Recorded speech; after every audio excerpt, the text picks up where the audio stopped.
Welcome back to some new r/petty revenge stories, where people share small victories over those who wronged them. I hope you had a great day. The first story is called Take My Calls.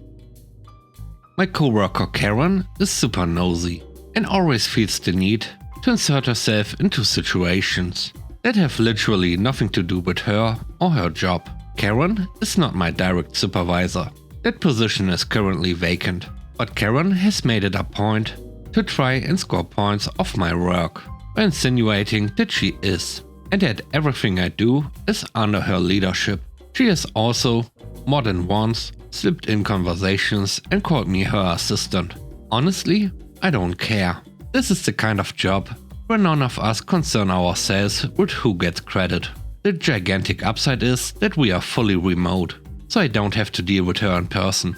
Recently, the IT folks sent a message that because we were fully remote, they want to know if they can ditch our landline numbers. Option A, we didn't have to. Some people still do go into the office to work or take in-person meetings. Option B, we could ditch it. Or C, they could send us a work phone. I don't get a ton of calls, but opted for C, so as not to have to use my personal number for anything. My actual bosses and the IT people signed off on it. When Karen found out, she was flabbergasted. She demanded to know why I was getting a phone and who approved it. I told her, and then she tried to argue it was too expensive. The crazy part is, this woman and her job have literally nothing to do with procurement or budgets or finance. On top of that, she has a work phone, so I could not figure out why this was any of her business. She literally brought it up every day for several days, until I told her the phone was already being sent to me. The phone arrives, but I noticed the landline is still active, as I was still receiving voicemails via email. For about a month leading up to the whole phone thing, I had been getting a ton of robocalls on my work landline. This is when I decide to get my petty revenge. I forwarded my landline number to her work phone number. Since you are so concerned, Karen, you can answer my calls for a while. It's been a few weeks, and she's been complaining about spam calls to her phone. Listening to her be completely annoyed by it has been satisfying. Maybe she should hire an assistant to help with that. She has her number listed as the contact on some of our outgoing material, so she'll never figure out why all these spammers keep calling.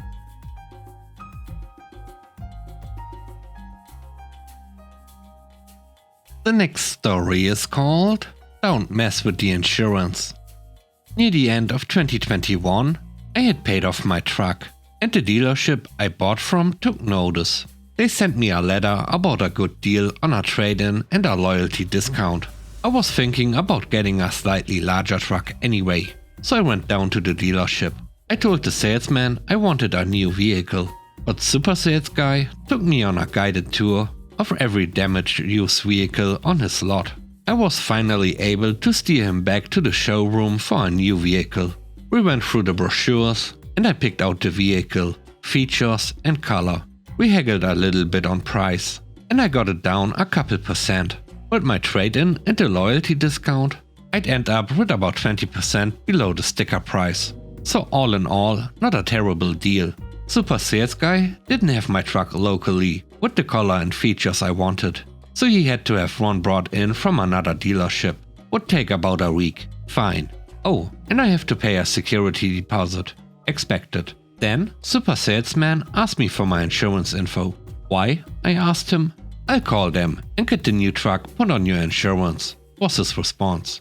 I explained that not allowing randos to call up and screw with my insurance policy was just one of the little perks my insurance company provided. I'll call them myself when I have to win, get it added, and then email you proof of coverage. That will be enough. He nodded, and we parted ways for about a week. The following Monday, I got a call from a phone number I didn't recognize. It was Super Salesman. He said the truck was in, and he needed me to call my insurance company now. He was very urgent about it. Why? I asked. Because I called them, and they say they need your permission so I can add this truck to your insurance. What? You called my insurance company? I was pretty upset at this point. but I was also smelling an opportunity to maybe haggle the price down a little more. Calling insurance companies and trying to screw with other people's policies can't be ethical and maybe even illegal, right? At any rate, it would make for a very bad review online. I really wanted to talk to my insurance company. I thought Super Sales Guy had hung up, and apparently he thought so too. Just before I ran to dial my insurance company, I heard him say, "Accommodate me, B," and laugh. I had so many questions. Who was he talking to? What did that even mean? Super Sales Guy woke up that morning and he chose violence. While I was thinking about what this dude had just said, my insurance company called me. The lady on the line told me that some random dude had called and cursed her out, talking crazy and demanding that she change my insurance. I apologized to her and explained the situation. I made the updates to my insurance, and before I hung up, I told her I would make him pay for disrespecting her. When I hung up with her, I realized the salesman was still connected on the other line. I could hear him talking and laughing on the other end. He didn't realize he never hung up. This dude has made me mad as hell, and I'm about to make him pay. I hopped in the car and drove down to the dealership like a madman. When I got there, I walked in, straight to Super Sales Guy's desk. He greeted me. "Hey buddy, wasn't expecting to see you for another couple of hours. Your truck's not ready yet. Who are you calling a B?" I responded very loudly. Picture a half-dozen customers, salesmen, floor managers, and staff all turning to look at us in unison, with shocked expressions on their faces. I pulled out my phone to show him he was still on a call with me. "You never hung up. Now, who you calling a B?" He immediately started stammering. I wasn't talking to you." Oh, he basically admitted it. I really wasn't prepared for that. "Who were you calling a B then?" At this point, I noticed a manager and a security guard moving towards us in my peripheral. I was talking to the insurance lady. "You called my insurance company and called my insurance rep a B? After I told you not to call them?" "I'm sorry," he responded. The manager turned to me and said, "Let's talk about this."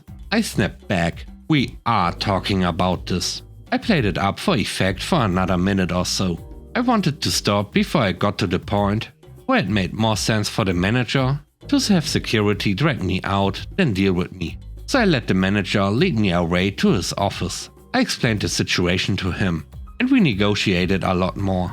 I ended up getting my truck for nearly 40% of the sticker price, plus 3 years of free maintenance and oil changes.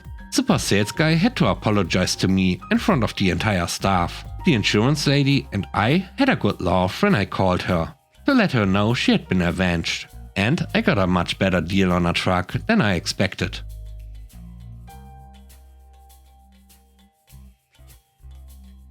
The last story is called 200 an hour. This happened way back in 1998. I had been working as a one-man IT shop for a very small manufacturing company.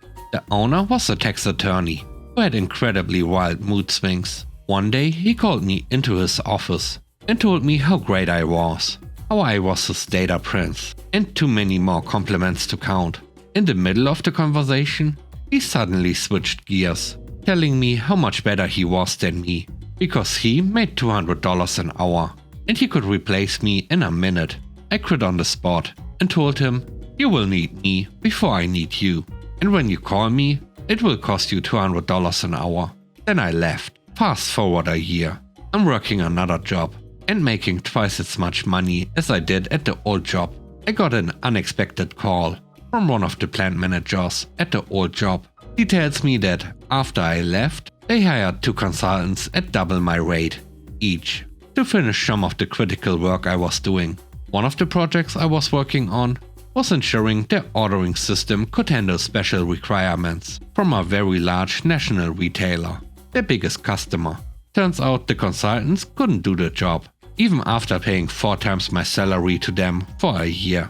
"Oh, that sounds bad," was my response. "Yeah, we were wondering if you could do it for us, like on a part-time basis." The owner had sent his lackey to beg me to come work for him, because he was too scared to call me himself. "Sure, I can do that. No problem. Really? He asked me. Yep, for $200 an hour. After a long silence, I assumed he put me on mute to talk to the owner, who was sitting in the same room, because that was his style. He agreed. 6 months later, at $200 an hour, they had their ordering system in place and were able to maintain their biggest, most lucrative account. Thanks for watching the video. I hope you enjoyed it. If you did, please don't forget to leave a like, comment and subscribe. And if you have time, watch another one of my videos. And now, I hope you have a great day. See you soon. Bye bye.